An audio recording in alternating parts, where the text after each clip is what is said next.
के senior observer भी है वहां पर, आप होकर भी आए हैं। आप लोगों का भी घोषणा पत्र देखा और कल बीजेपी का भी घोषणा पत्र देखा। क्या लगता है मजबूती के साथ जो घोषणा पत्र आपकी गठबंधन ने करा और बीजेपी के? देखिए, कल का जो इंसिडेंट हुआ है बीजेपी का एनडीए के घोषणा पत्र,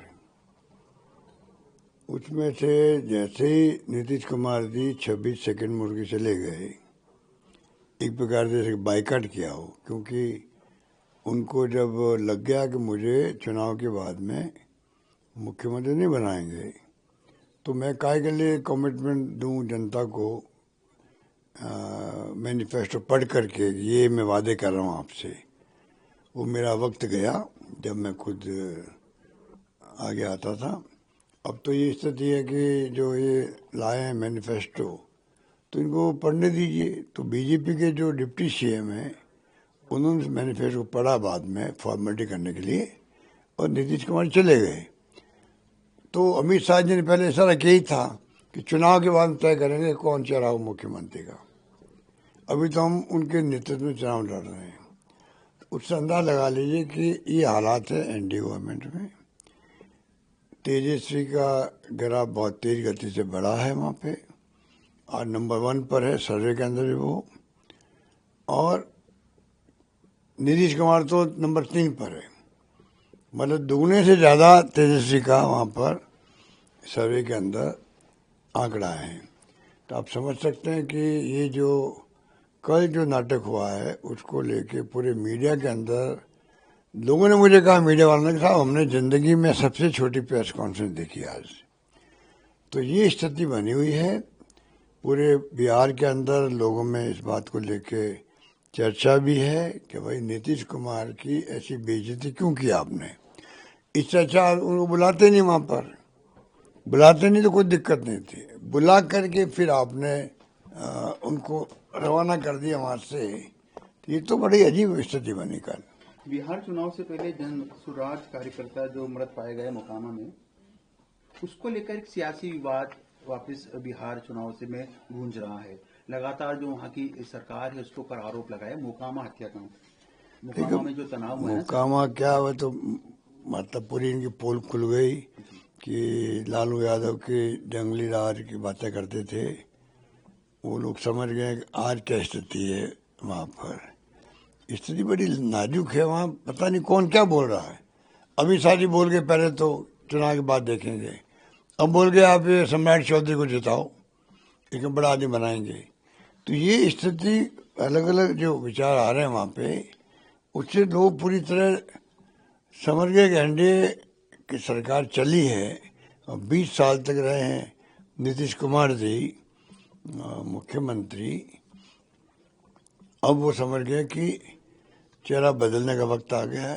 पूरी नौजवान पीढ़ी तेजस्वी के साथ में है, और राहुल जी तेजस्वी जिस प्रकार दौरे शुरू किए हैं, राहुल जी की यात्रा ऐतिहासिक थी।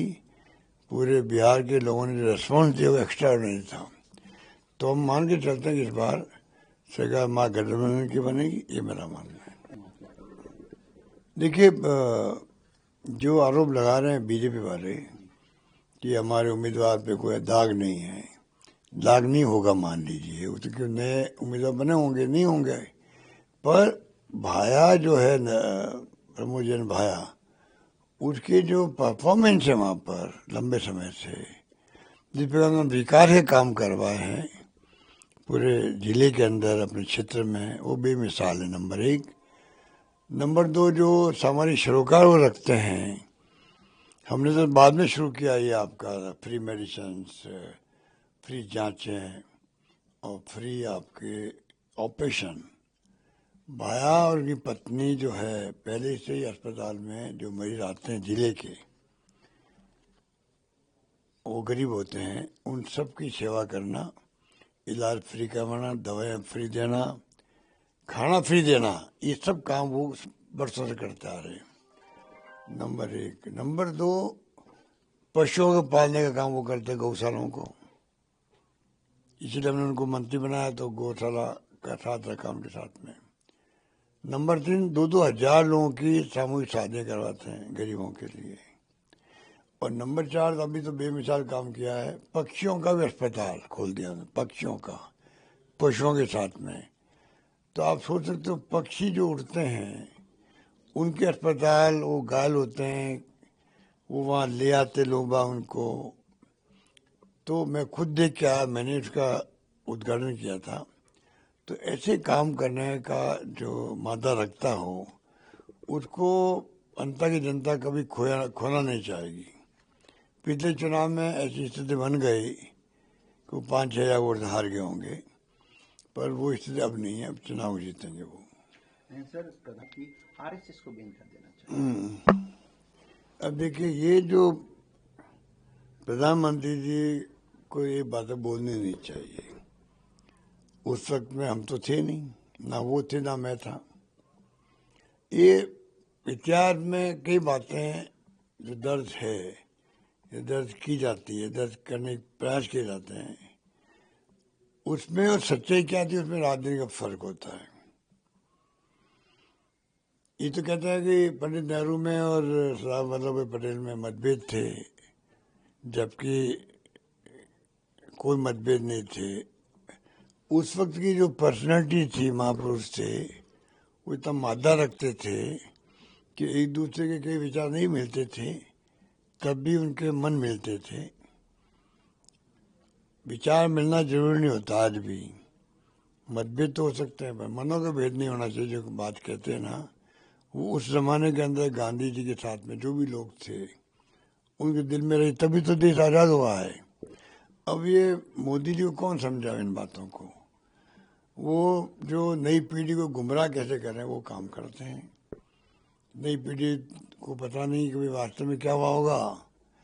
कभी वो कहते हैं कि इंदिरा गांधी ने पाकिस्तान के 2 टुकड़े कर दिए, जो हमारा मुख्य दुश्मन देश रहा आज़ादी के बाद में, 2 टुकड़े कर दिए उसके। अमेरिका की चिंता नहीं करी, उस 7वां बेड़ा आया था अमेरिका का, निक्सन राष्ट्रपति था, उसकी परवाह नहीं करी उन्होंने, बात करना पसंद नहीं किया, इतनी बोल्डनेस दिखाई उन्होंने। कभी जिक्र किया मोदी जी ने? कभी किया जिक्र? और साथ में खालिस्तान नहीं बनने दिया, देश टूट रहा था, अपनी जान दे दी पर खालिस्तान नहीं बना। तो ये जो त्याग बलिदान की कहानी है, कभी सुनते हैं मुख्य इनके मोदी जी के या अमित शाह जी के मुंह से? कभी नहीं सुनेंगे आप। इसलिए जब ये नहीं सुनेंगे तो आप समझ सकते हो कि उन बातों में क्या दम होगा। उस पर जो पॉसिबल बेस्ट से बेस्ट हो सकता था वो पंडित नेहरू ने फैसले किए और वो सबके सामने। लगाने की राहुल गांधी पर किस तरह देखते हैं? ये मोदी जी ने पिछले चुनाव में कहा था मुजरा शब्द काम लिया था, मुजरा। तो मुजरा में डांस में तो बहुत फर्क होता है, आप समझ जाइए आप। तो डांस तो एक डांस सब करते हैं, डांडिया होती है गुजरात में, सब डांस नहीं करते हैं क्या? डांस करना तो एक सभ्य सभ्य शब्द है। मुजरा क्या शब्द है आप समझ सकते हो। तो जो व्यक्ति मुजरा बोल चुका है उनकी पार्टी को इतना सोचना चाहिए कि कल हम आरोप लगाएंगे कांग्रेस पर, राहुल गांधी पर, तो वो कांग्रेस वाले मुजरा शब्द याद दिलाएंगे तो फजीहत किसकी होगी? फजीहत उन्हीं की हो रही है। इसलिए इलेक्शन कमीशन में जाना एक न्यूज आइटम बन जाता, अलग बात है, पर कुछ में कोई राहुल गांधी की भावना कहती है भाई कि वोट लेने के लिए मोदी जी कुछ भी कर सकते हैं। इसमें क्या बुरी बात है बताओ? करते हैं ना हम लोग, सब बात करते हैं ऐसी। ये इनके पैगाम चुनाव जीतते हैं, साम दाम दंड भेद से चुनाव जीतते हैं, आरोप लगाते हैं, क्या मतलब क्या हुआ है?